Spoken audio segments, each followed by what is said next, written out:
berlatar di negara Prancis. Cerita diawali dengan memperlihatkan seorang dokter bernama Maran ditangkap dan diperlakukan sangat tidak manusiawi oleh pihak keamanan bandara. Dan tepat saat berada di ruang keamanan, ia mendapati seorang wanita terjatuh sesaat setelah menegak secangkir kopi, sehingga tanpa berpikir panjang, Maran pun langsung bergegas menuju si wanita untuk memberikan pertolongan pertama. Tissue, please. Setelah berhasil menyelamatkan si wanita, para petugas keamanan pun mulai meminta maaf kepada Maran karena sebelumnya telah memberikan pelayanan yang buruk. Namun ia tetap bersikap tawadu dan tidak ujub atau takabur atas gelarnya sebagai dokter spesialis internasional. Beres urusan di bandara, Maran langsung pergi menuju ke tempat konferensi untuk menerima beberapa penghargaan yang diberikan oleh Asosiasi Dokter Dunia atas dedikasi yang telah diberikan kepada seluruh warga Tamil Nadu dengan pelayanan maksimal meski hanya dihargai sebesar Rp5, di mana penghargaan itu sendiri akan diberikan oleh Dr. Arjun yang merupakan wakil ketua dari Asosiasi Dokter Dunia. Dr. Maran, please. Selesai acara, Maran dihampiri oleh Dr. Arjun yang mengajaknya bekerja sama dengan rumah sakit miliknya agar mendapat keuntungan yang lebih besar, tapi Maran menolak permintaan Arjun karena memang dirinya hanya ingin memberikan pelayanan maksimal kepada keluarga yang kurang mampu saja. Malam harinya, Maran pergi ke salah satu kafe dan bertemu dengan sekretaris pribadi Arjun bernama Pallavi. Dan yang menarik adalah Maran dapat memainkan beberapa trik sulap di hadapan Pallavi dengan sangat santai. Yang tak lama muncullah beberapa perampok yang berniat menjarah kafe tersebut sehingga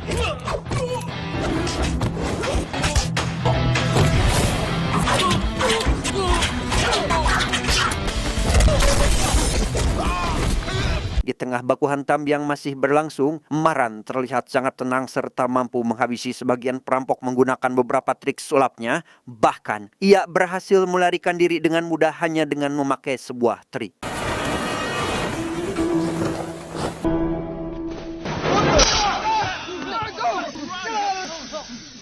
Keesokan harinya, Maran mendapati Arjun sedang berjalan-jalan bersama salah satu wanita asal Rusia. Secara kebetulan, ia juga bertemu dengan Pallavi yang tengah membawa seluruh belanjaan milik Arjun. Maran kemudian mengajaknya berkeliling untuk setidaknya mengisi waktu luang.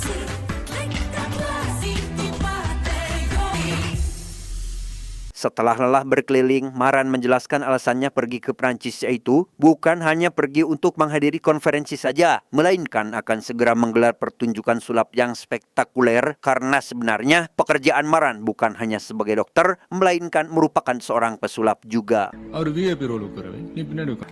I'm waiting. Singkat cerita, tibalah hari pertunjukan sulap yang digelar Maran dan disaksikan oleh ribuan orang. Awalnya pertunjukan itu berjalan normal dan membuat semua penonton terpukau atas trik-trik yang ditampilkannya. Anjala.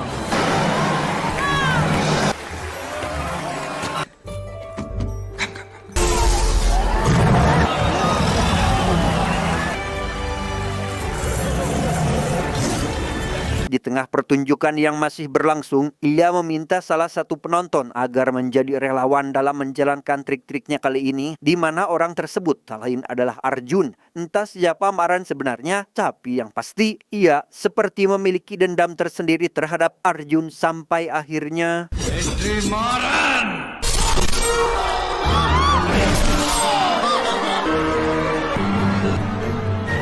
setelah menghabisi Arjun, Maran lantas kembali ke India dan disambut baik oleh seluruh warga Tamil Nadu, termasuk sang ibu yang merasa bangga atas pencapaian yang telah diraih. Bahkan seorang menteri kesehatan pun juga turut menyambut kedatangan Maran dan langsung memintanya bergabung ke dunia politik untuk menjadikannya sebagai ketua Dewan Medis di negara India. Selanjutnya kita akan diperkenalkan dengan rekan bisnis serta sahabat Dr. Arjun bernama Daniel. Ini babangusnya. Sosok ini dikenal sebagai pebisnis sekaligus pengelola rumah sakit di berbagai wilayah India, di mana tujuan kedatangannya ke Prancis adalah untuk mengusut tuntas kasus tewasnya Arjun. பணம் பேர் புகழ் அதிகாரம் இதில் எதை இழந்தாலும் அதை திரும்ப சம்பாதிச்சிட முடியும் Dan inilah seorang presenter pemula bernama Tara. Ia mendapat tugas untuk mewawancarai seorang dokter muda spesialis bedah ternama di India yang tak lain adalah Maran. Namun karena diketahui sang dokter sangat sulit untuk diwawancarai, Tara memutuskan untuk menemui orang yang bersangkutan secara langsung demi membujuknya agar bersedia hadir di acara podcast yang akan digelar. Tiba di klinik, Tara dikejutkan oleh seorang bapak-bapak yang mendonasikan sebagian besar pendapatannya, yang di situ ia mendengar kebaikan dari sang dokter yang tak ingin mendapatkan upah meskipun telah memberikan pelayanan kesehatan. Tertarik dengan kepribadian sang dokter, Tara pun lekas menemui orang yang dimaksud di kediamannya. Dengan fakta bahwa Tara tidak kenal dengan sosok dokter Maran, ia pun meminta seorang pemuda yang ada di hadapannya agar memanggilkan seorang dokter. Bukannya mengaku jika dirinya adalah orang yang dimaksud, Maran malah menjahiri Tara dengan berpura-pura seolah dirinya hanya seorang pemuda biasa. Singkat cerita, esok hari pun tiba. Tara sempat dibuat kesal ketika hanya melihat si pemuda saja dan menganggap jika dia sedang membuat lelucon. Namun ketika si bos datang, Tara dibuat terkejut ketika baru mengetahui bahwa orang yang ada di hadapannya adalah sosok dokter Maran yang dimaksud. இந்த இன்டர்வியூக்கு அவங்க என்ன அப்ரோச் பண்ண விதம் எனக்கு ரொம்ப பிடிச்சிருந்தது. Saat acara sedang berlangsung, Tara masih dibuat terpercaya dengan sikap ketawaduan dari Maran atas gelar tingginya sebagai dokter. Ia juga dibuat terkesan dengan kebaikan dari dokter Maran yang rela memberikan pelayanan penuh meski hanya dibayar sebesar Rp5 saja. Dari podcast itu, Tara mulai menyukai kepribadian dari dokter Maran yang apa adanya dan sangat menjunjung tinggi keadilan bagi rakyat miskin. Apalagi ketika mendengar niat baiknya yang ingin memberikan pelayanan gratis kepada seluruh warga India.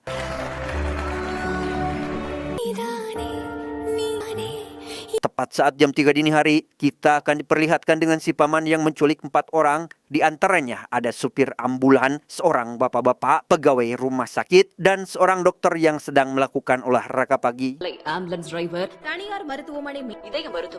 Entah apa motif si paman melakukan penculikan, tapi yang pasti kasus itu membuat geger masyarakat Tamil Nadu dan langsung menjadi berita hangat di televisi. Para polisi yang kala itu sedang melakukan investigasi mendapat sebuah pesan dari nomor tak dikenal mengenai lokasi pelaku, di mana mereka langsung mengepung area rumah si tersangka. Let's go. Setibanya di lokasi, para polisi langsung menangkap Maran di rumahnya sendiri atas tuduhan penculikan terhadap 4 orang korban dengan fakta bahwa si paman melakukan penculikan itu atas perintah dari keponakannya yakni Maran yang masih belum diketahui apa maksud dan tujuan melakukan ini semua. Setelah ditangkap, Maran dibawa ke tempat interogasi oleh inspektur polisi bernama Ratnavel yang di sana ia sempat dianggap sebagai teroris karena telah melakukan penculikan serta mendapat beberapa pertanyaan mengenai siapa dan apa tujuannya melakukan semua ini karena dari keempat korban masih memiliki keterkaitan dengan rumah sakit. Curiosity கொடுத்து மீடியாக்காரங்களை மண்டகாய வச்சு. Di sana Maran menjelaskan alasannya menculik keempat orang itu karena beberapa minggu lalu ada salah satu anak dari seorang supir bajai yang mengalami kecelakaan, namun bukannya membawa ke rumah sakit terdekat, si supir ambulan malah menanyakan kepada seorang calon rumah sakit mengenai dirinya yang harus membawa si bocil ke rumah sakit yang mana. Di tengah kondisi si bocil yang sudah sangat kritis, si supir ambulan malah membawanya memutar-mutar sampai si calo tadi menentukan rumah sakit yang akan memberikan mereka bayaran lebih tinggi. Di satu sisi, si petugas rumah sakit juga sama edannya dengan si calo juga si supir ambulan. Bahkan yang lebih parahnya lagi, ia meminta resepsionis agar membuatkan tagihan sebesar 1 lakh atau sekitar 20 juta rupiah untuk biaya penanganannya. Setibanya di rumah sakit, si petugas langsung membawanya kepada seorang dokter ahli agar segera mendapatkan perawatan. Si dokter awalnya menolak permintaan tersebut karena anak ini sudah tidak bisa lagi ditolong. Namun karena si petugas tetap memaksa dan akan memberinya bagian, si dokter pun akhirnya menyetujui permintaan tersebut. Ia akan berusaha memaksa keluarga korban agar mendapatkan uang yang dibutuhkan untuk biaya pengobatan.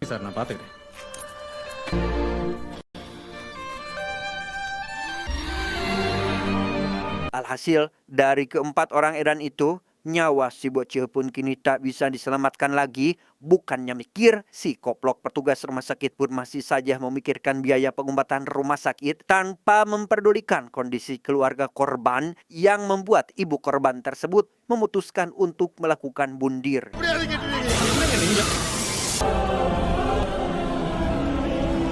Itulah alasan mengapa Maran menculik keempat orang tersebut, karena memang telah membuat seorang bocil meregang nyawa dengan sia-sia. Ia kemudian menuliskan beberapa tempat di mana dirinya menyembunyikan mereka semua, dan para polisi langsung menuju ke tempat yang dimaksud demi menyelamatkan mereka.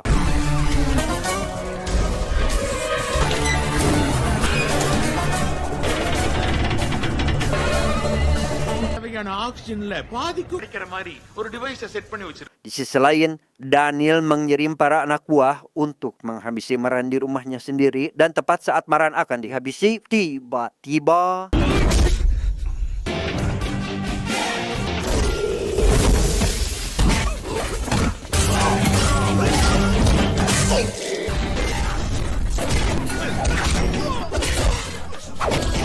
ya, muncullah orang yang sangat mirip dengan Maran, lekas menghabisi anak buah Daniel sendirian. Tak sampai di situ, ia juga menculik Maran yang asli dan dibawa oleh si paman menuju ke suatu tempat, kemudian menghubungi polisi dan memberikan lokasi keberadaannya. Lantas, siapakah orang ini?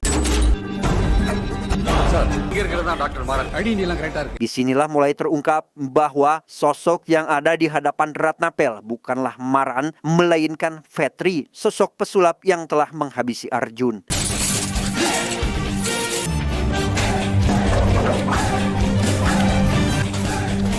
Singkat cerita, esok hari pun Caang, Maran dihampiri oleh Daniel yang mengancam akan menghabisi Tara serta sang ibu jika saja ia tak memberitahu keberadaan Vetri, yang karena Maran tidak mengetahui siapa Vetri sebenarnya, dia pun tidak mampu memberikan informasi meski nyawa sang ibu serta kekasihnya sedang dalam ancaman.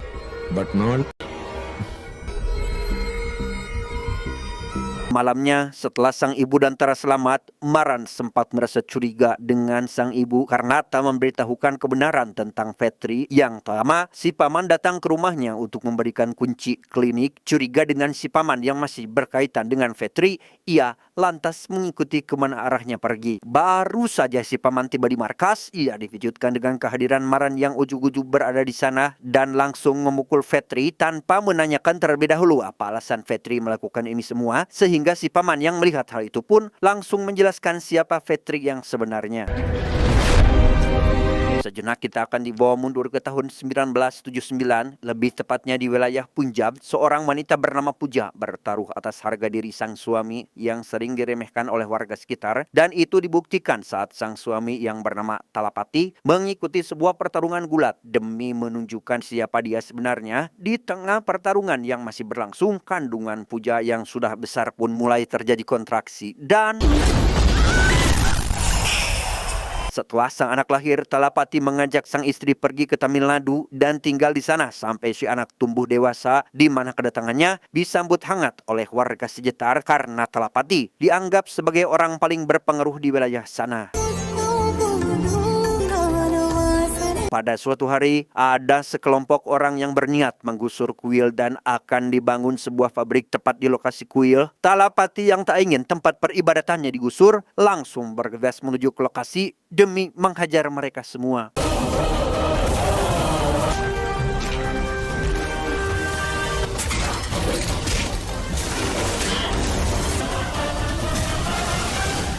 Setelah berhasil menghajar orang-orang itu, Talapati kembali ke kuil untuk merundingkan kelanjutan nasib kuil ini yang akan dijadikan sebagai pabrik. Di sana Talapati mengusulkan untuk membangun kuil menjadi lebih megah, dan bisa dilihat jiwa kepemimpinannya membuat seluruh warga setuju atas apa yang diusulkannya barusan. Tepat saat kuil akan segera dibangun, para warga mengadakan festival sebelum acara peletakan batu pertama dimulai. Awalnya festival itu berjalan lancar dan baik-baik saja, hingga terjadi kekacauan ketika kobaran api tiba-tiba muncul di area prasmanan para warga sehingga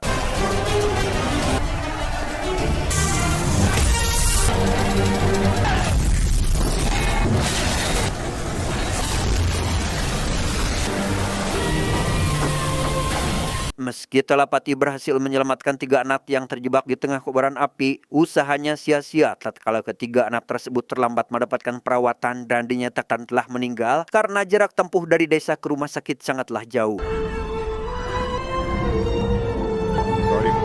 Dari insiden itu, Talapati memutuskan untuk membangun rumah sakit tepat di tempat kuil ini berdiri, sempat mendapat kecaman dan penolakan dari warga. Puja dengan lantangnya rela mengorbankan seluruh hartanya demi membangun rumah sakit di desa ini. Melihat hal itu, para warga sontak terketuk hatinya dan secara serentak memberikan semua perhiasan yang mereka miliki.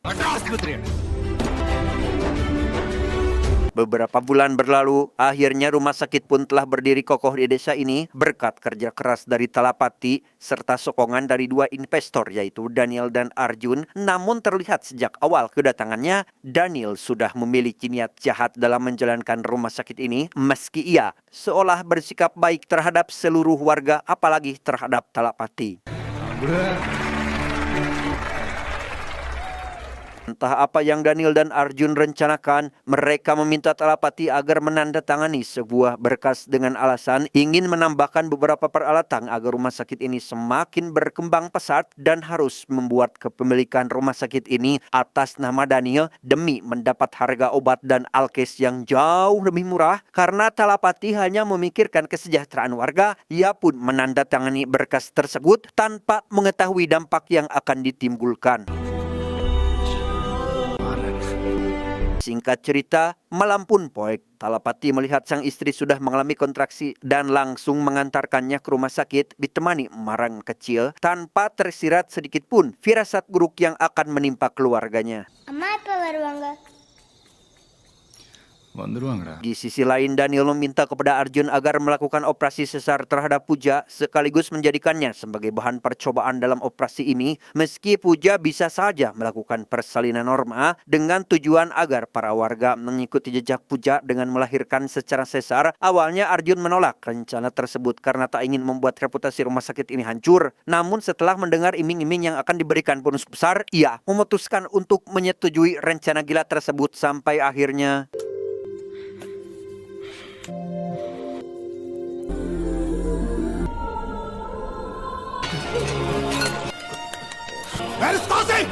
Sedangkan untuk Talapati sendiri belum menyadari jika bayi dan sang istri sedang dalam kondisi kritis hingga akhirnya Maran kecil memaksa masuk ke ruang operasi karena sang ibu dan adiknya tak kunjung keluar, dan betapa dibuat terkejutnya Maran kecil saat mengetahui jika keduanya sudah meninggal sehingga Talapati memutuskan untuk menghabisi Daniel.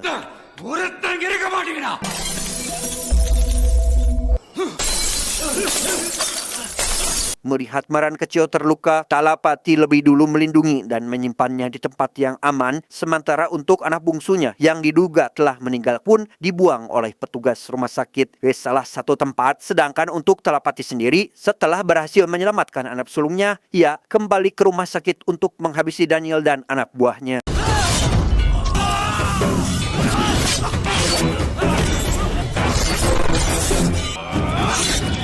Meski sudah berusaha semaksimal mungkin, Talapati tak mampu menghabisi Daniel yang dibantu anak buahnya. Bahkan ia harus rela menghembuskan napas terakhir di depan rumah sakit yang telah ia bangun sendiri. Tapi beruntung, Maran dan si bungsu yang ternyata masih hidup pun bisa selamat sampai hari ini. Kembali ke masa sekarang, si paman merasa sedih ketika menceritakan ini semua, dan alasan mengapa beliau mengurus keduanya, ia teringat dengan sosok Talapati yang semasa hidupnya selalu berbuat baik kepada semua orang, termasuk dirinya sendiri yang sudah dianggap sebagai adik kandung oleh Talapati.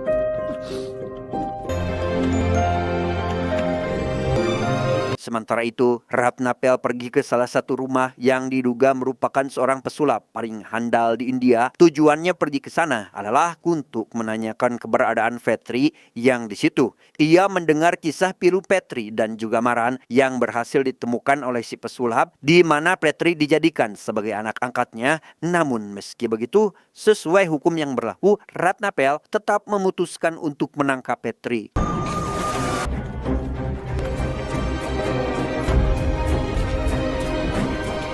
Keesokan harinya, Daniel mendapat informasi mengenai Petri yang berhasil ditangkap pihak kepolisian. Ia meminta keponakannya datang ke klinik Maran untuk menghabisinya. Sementara untuk Daniel sendiri akan pergi ke penjara demi memberikan pelajaran kepada Petri tanpa sadar jika saudara kembar itu sudah bertukar posisi yang membuat Daniel ketar-ketir ketika mengetahui jika orang yang ada di klinik itu adalah Petri.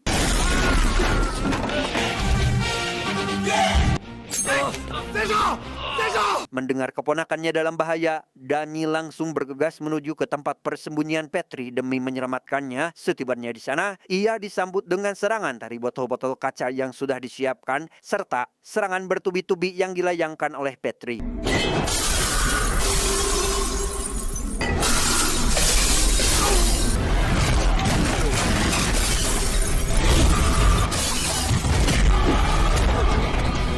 Di tengah baku hantam yang masih berlangsung, Petri sempat dibuat pingsan oleh salah satu anak buah Daniel. Disinilah kita akan diperlihatkan dengan perjuangan saudara kembar yang ingin membalaskan dendam atas kematian kedua orang tuanya.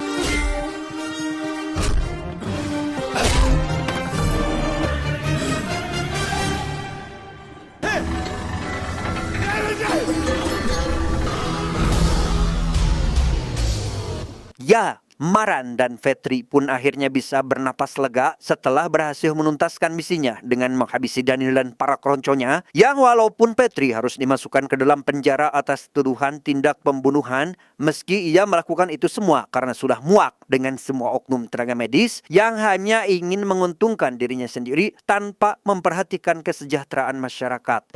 Nothing personal. Just Tamat ending yang sangat membagongkan. Pesan yang bisa kita ambil dari film ini adalah terkadang keadilan tidak datang dengan sendirinya dan harus ada orang yang rela berkorban demi berdiri tegaknya keadilan di negeri ini, sama seperti Petri yang rela mengorbankan dirinya sendiri hanya demi melihat semua warga mendapat kesejahteraan serta pengobatan yang layak. Saya John mewakili jajaran direksi IQ7 yang bertugas mengucapkan terima kasih dan sampai jumpa di video selanjutnya. Adios. Batu nisan Abu Jahal. Cuam, cuam, cuam.